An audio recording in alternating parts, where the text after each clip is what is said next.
Welcome back everyone. In today's lesson, I'm going to teach you guys a very dirty trick to play against the King's Indian defense that can lead you to checkmating your opponent, something like this.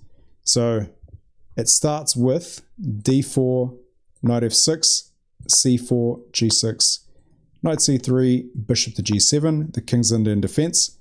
And after e4, d6, instead of playing knight f3, which is the main move, we're going to play knight g to e2. And this is called the Kramer variation, and it leads to a whole bunch of solid setups for white as it is, but it also leads to this really sneaky tactic. So here, black's going to castle, knight g3, and if black continues in a very typical, very thematic King's Indian defense setup with e5 followed by knight b to d7, we're going to play bishop e2, and then after a5, which again, most of the time black is going to play because they're trying to secure that knight outpost on c5 and prevent white from pushing that pawn to b4, we are going to play h4. And again, 9 times out of 10, black is going to respond with h5 because black does not want to allow h5 themselves, followed by h takes g6 or h6, gaining a whole bunch of space. So h5 will be played, and then bishop to g5. We're going to pin that knight to the queen and just get the bishop to a very nice square. And so here, this is black's last chance to not screw this up, because a lot of the times, and I've played this and won so many games as white against people who did not see this coming online in blitz games, if black plays knight to c5, we uncork bishop takes h5. And the only way to refute this is to take it, right? Otherwise, on the next move, the bishop's just going to drop back to e2. So we're going to take that bishop and knight takes h5. And so here we are making the most of that pin on the knight, on the queen. And black is starting to get very tangled up. So we've won 2 pawns for the bishop. And here, if anyone's wondering, is bishop g4 a defense, attacking the queen and hitting the knight? No, it's not, because knight takes f6, check, bishop takes, and queen takes g4 leaves white with 2 pawns up and a brutal attack on an exposed king. So bishop g4 is not a defense. So the only defensive idea is for black to break that pin with queen to e8, but they can't play that right now because they're just going to lose that piece on f6. So they're going to have to drop that knight back, knight c to d7, and now we're just going to ramp up the pressure on that pin piece. Now there's 3 pieces attacking it, and black is completely tied up. Black cannot move this knight on f6. It cannot move the bishop, we can't move the queen, and black can't move the other knight. And so you quickly realize black is actually pinned to pieces and has no way to escape this pin.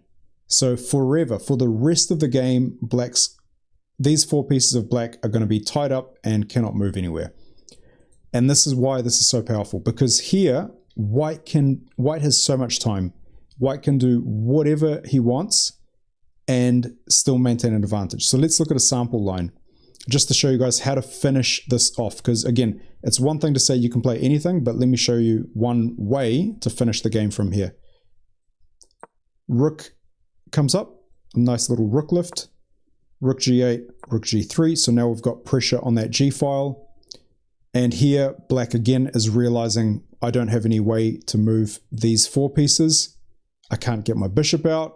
Maybe I can play b6 at some point. I'm just going to play a4, try to create some counterplay this way. And I kid you not, it's a plus 3.5 advantage for white, plus 3.5 advantage if they castle queenside.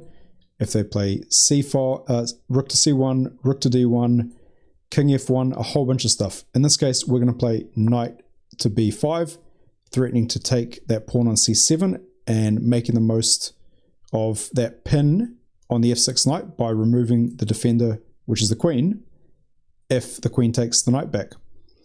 So here, again, black cannot really do much. Let's say king to h7 is played.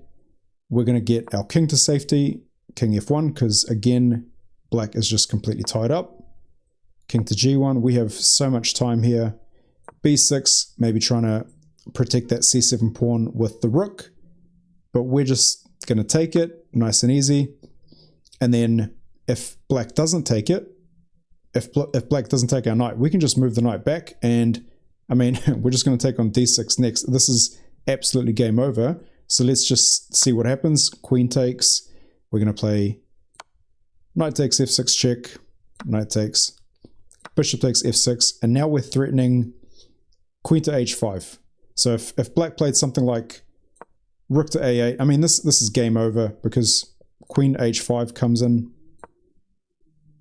Bishop h6 only move. We take, threatening checkmate. And there's no way to stop queen to g7, which is the position at the start. And if black was to try to defend against that checkmate, one of the only moves is actually to sacrifice this bishop, because that allows this rook to defend the rook on g8. But again, we could just take it. We're up material. We've got a strong attack. This is a +5 advantage for white, and it's just a matter of time for you to win it. So all of this started with this sacrifice on h5 from this position. Again, I've played this countless times in my blitz games online.